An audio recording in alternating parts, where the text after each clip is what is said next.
Hello বন্ধুরা, এই পড়ন্ত দুপুরে আপনাদের সামনে নিয়ে এলাম নতুন একটি ভিডিও।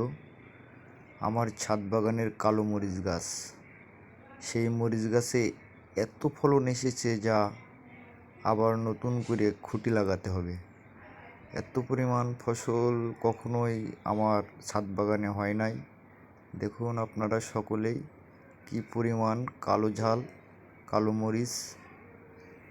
এটি এত পরিমাণ ফল এবং ফুল এসেছে যে আসলেই না দেখলে বিশ্বাস করবেন না। দেখুন কত পরিমাণ মরিচ, কালো মরিচ, যে এই জাতের এত পরিমাণ ফলন হয় আগে কখনোই জানতাম না।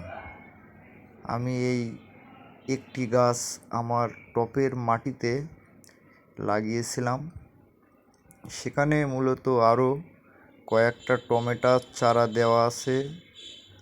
আরও এখানে আমি লাগিয়েছিলাম ভেন্ডি গাছ। সেই ভেন্ডি গাছ ফল খাওয়ার পরে সেই গাছটা আমি এখান থেকে সরিয়ে ফেলেছি।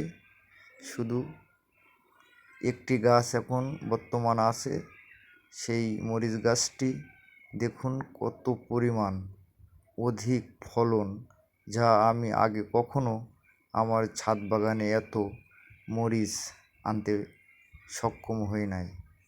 আশা করি আপনারা এই মরিচ গাছটি আগেও দেখেছেন এবং এখনও দেখছেন। দেখুন আমার কথা সত্য না মিথ্যা। এই কালো মরিচ আসলে একটি লাভজনক মরিচ। এই মরিচ গাছগুলো অধিক গঠন এবং অধিক ফলন হয়। আমার বাড়ির একটি গাছে মাস শেষ। আপনারাও বেশি বেশি কালো মরিচ গাছ লাগান, ফ্যামিলির চাহিদা মেটান। ধন্যবাদ।